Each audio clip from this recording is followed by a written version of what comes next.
President Biden recently handed out the Congressional Medal of Freedom to some very controversial figures.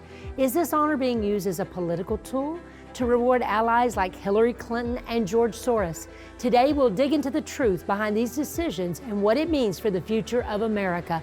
I'm Drenda, and this is Drenda on Guard. Let's get into it.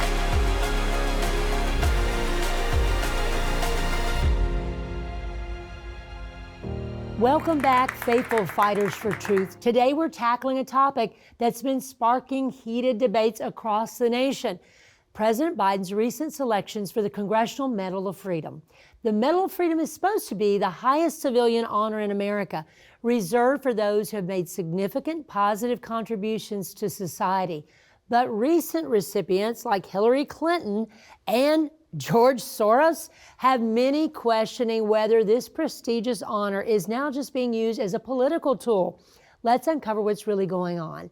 So here's some controversial choices that, in addition to Hillary, and she was a former Secretary of State, a presidential candidate, and she was awarded this for her controversial political career, right? In spite of that, while she has undoubtedly had a long career in public service, her legacy is also marked by scandals, including the handling of Benghazi, her private email server controversy, and her role in political divisiveness of recent years. Her selection sparked outrage among those who feel her actions undermine the integrity of the Medal of Freedom. Is this an endorsement of a failed political career or an attempt to solidify her influence within the current political landscape moving forward? And George Soros, the billionaire financier known for his support of progressive causes and liberal political movements, is another recipient of the Medal of Freedom. Soros has been a polarizing figure, with critics accusing him of using his wealth to manipulate political outcomes and fund controversial movements across the world. His funding of various activist groups, including those that push far-left ideologies, have led many to question whether his actions truly align with the values that the Medal of Freedom is supposed to represent. Is this award an endorsement of his influence on American politics or a troubling step toward further polarization? George Soros is known across the world as really driving illegal immigration and causing upset in many nations. And there are those that have banned him from being involved with their country at all. He's been known to work currencies and to rake in billions of dollars from doing so. When leaders like Hillary Clinton, George Soros receive the Medal of Freedom, it's kind of hard to ignore the political implications. These individuals are not just being recognized solely for their contributions to society, but are in many cases deeply tied to the current political and cultural battles we face right here in America and across the world. Critics argue that awarding these individuals this honor is a way to solidify political power and send a message that the administration supports their influence over American values. And I have a list here of some other folks that received Biden's Congressional Medal of Freedom. Bono. Bono is a frontman for the legendary rock band U2. I don't even know what to say about that. He's been a part of the campaign organizations One and Red. So this is a payback for, thank you very much for helping us to campaign. And hopefully, maybe if they still owe him, like they do some other celebrities, fees for showing up for political events. Maybe this is a way to pay him back if they don't have the funds, since we know that Kamala's campaign went in the red in spite of raising more money than any campaign in history and squandering probably more. Michael J. Fox, an Emmy Award actor, not quite sure. He's, I guess, been an advocate for Parkinson's disease research. Tim Gill, here's an interesting one. He's a visionary entrepreneur whose work has advanced LGBTQI rights and equality. We just keep adding more letters. Now we have more and more letters to try to define. Anyway, he transformed the publishing industry with software, leveraged his success to secure key victories in the fight for basically same-sex marriage. And his anti-discrimination protections for those in the LGBTQI community. We have others, Jane Goodall, Fannie Lou Hamer, who's passed for her work with the Mississippi Freedom Democratic Party. We have Irvin Magic Johnson, and I'm not sure, I guess his success in basketball and his entrepreneurial career.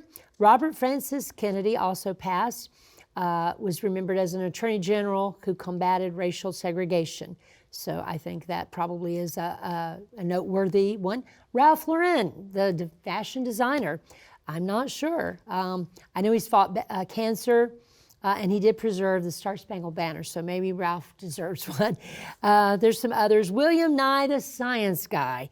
Now, we know that Bill Nye has spoken extensively against creationism and says that creationism and those who purport it, people like Ken Ham, are a threat to true science. And so I think most conservatives would not agree with that. George Romney also passed.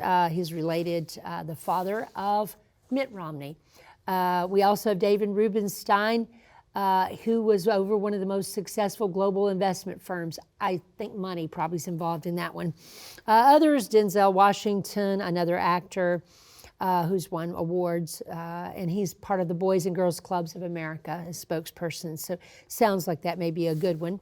Anyway, these are some of the folks that received the Medal of Freedom, and so especially Hillary Clinton and George Soros, those are ones that make you shake your head. And of course, we can see some political implications, I'm sure, in the one with Mitt Romney, his father, and some others there. But this award should be meant to honor those who've had a significant positive impact on society.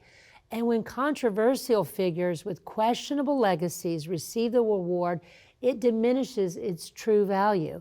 It's no longer about honoring selfless service. It's about political alignment and loyalty. This sets a dangerous precedent where political power takes precedence over real accomplishments. And we have this going on at the same time the Biden administration has released some extreme Islamist terrorists from Guantanamo Bay. And Schumer is calling out Donald Trump for wanting to pardon January 6 prisoners. So these are all interesting times to live in. The decisions behind these awards are raising critical questions. Should political loyalty determine who receives America's highest honors? When we allow political loyalty to override the recognition of actual merit and contributions made by individuals who have made great sacrifices to further the nation and great things that have been done to help people in sacrificial contributions, we really risk fostering a culture that rewards divisiveness rather than American patriotism, unity, truth, and integrity. And I couldn't agree more that these are not leaders that we want to uphold, people especially like George Soros, who have done everything to undermine the Constitution, our American values. Hillary Clinton, who honestly, if they hadn't looked the other way, really should have been behind bars for what she did, allegedly with a server, and what she's done behind the scenes in America. America deserves leaders who honor true values, who reward merit, and who lift up individuals based on the good they've done for our nation, not their political agenda. What about someone like Billy Graham? Let's pray for wisdom and discernment, and let's continue to stand for what's right. We must call for the restoration of integrity, both in our government and in our awards, so that our nation can heal and prosper. Thank you for watching today, and remember, let's stay on guard for America. Together we can make a difference. I encourage you, when these speak to you, please share them, please like them, please comment. Let's put out good things, content that helps people grow and helps our nation and its heritage be preserved. Until next time, stay on guard. We'll see you there.